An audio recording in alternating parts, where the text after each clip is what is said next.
Baik, Iwabillah. Siapakah Dajjal?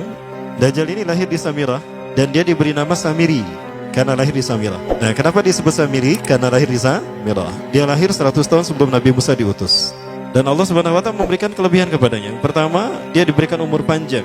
Ya, yang zara umru ila yamsah, ila akhir zaman. Ya, dia ditangguhkan ajalnya sampai akhir zaman. Yang kedua, dia memiliki kecerdasan di atas akal jenius rata-rata umat manusia. Jadi sejenius apapun umat manusia yang normal, dia 60 tahun di atasnya. Sehingga penemuan-penemuannya, kecanggihan berpikirnya, kedewasaannya jauh di atas manusia. Rata-rata manusia normal. Yang ketiga, dia memiliki kemampuan sihir yang luar biasa. Apapun sihir yang selama ini kita saksikan, tidak ada yang mampu mengalahkan sihir dia.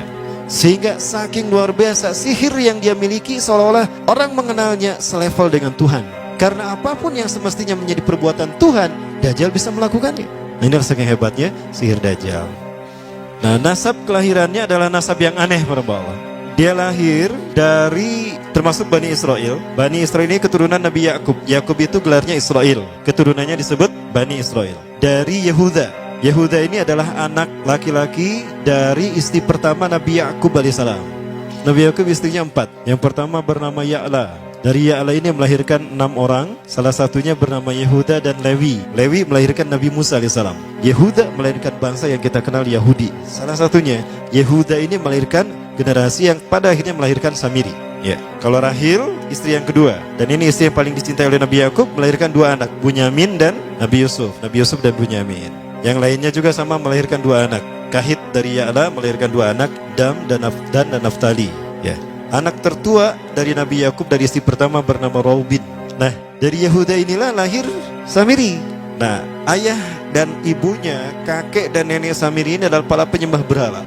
Karena Samirah saat itu terkenal penyembah berhala. Ayahnya ini lahir dari proses perzinahan adik dan kakak, incest. Adik dan kakak berzina, lahir ayahnya. Adik dan kakak berzina, lahir ibunya. Jadi ayah dan ibunya ini lahir dari proses yang haram. Dan ketika ibunya menstruasi, disetubuhi sama ayahnya. Jadi itu, peluangnya dari 2000 persetubuhan dalam keadaan menstruasi, 1 bisa jadi. Karena menurut penelitian medis juga, bahwa darah kotor tidak menghalangi terjadinya fertilisasi. Tidak menghalangi terjadinya reproduksi manusia. Jadi tetap pembuahan ovum oleh sperma bisa terjadi walaupun ada dalam medium darah kotor, menstruasi. Nah, ketika itulah hamil dan lahirlah Samiri. Rasulullah SAW menyebutkan dalam Musnad Imam Ahmad, ayah dan ibu Dajjal ini melewati perkawinannya selama 30 tahun tanpa melahirkan seorang anak pun. Dan di tahun ke-30 pernikahannya melahirkan Dajjal, melahirkan Samiri. Kelahirannya ini akan menjadi petaka bagi kedua orang tuanya. Dia adalah orang yang paling sedikit manfaatnya dan paling banyak keburukannya bagi manusia, terutama bagi kedua orang tuanya. Bahkan ketika dia lahir, alam semesta menolak kelahirannya. Dordar gelap, hujan badai, petir. Itu terjadi di malam di mana Samiri dilahirkan. Seolah-olah alam menolak kehadirannya.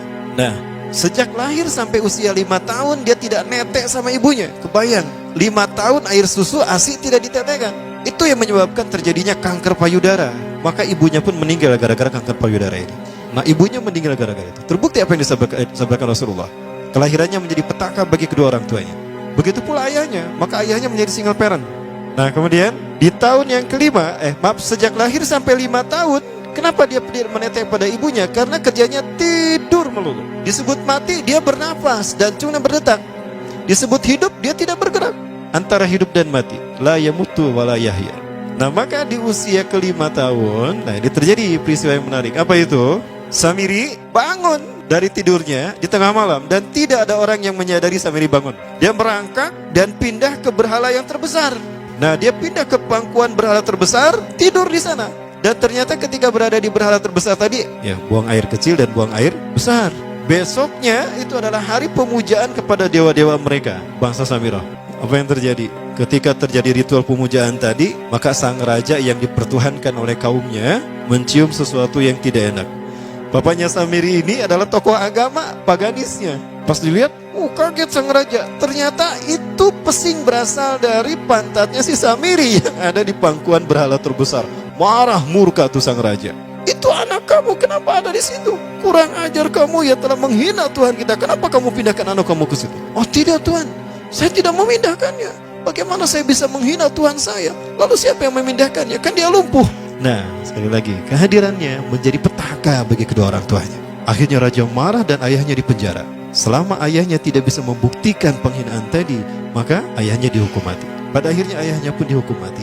Ya, sedikit manfaat bagi kedua orang tuanya. Maka kemudian dia hidup pelihara oleh sang raja. Dan pas di usia dia 5 tahun itu, Allah menimpakan murkanya kepada bangsa Samirah yang sudah kelewat batas, maksiat, dan sudah tidak ada toleransi dari Allah untuk mereka hidup di bumi.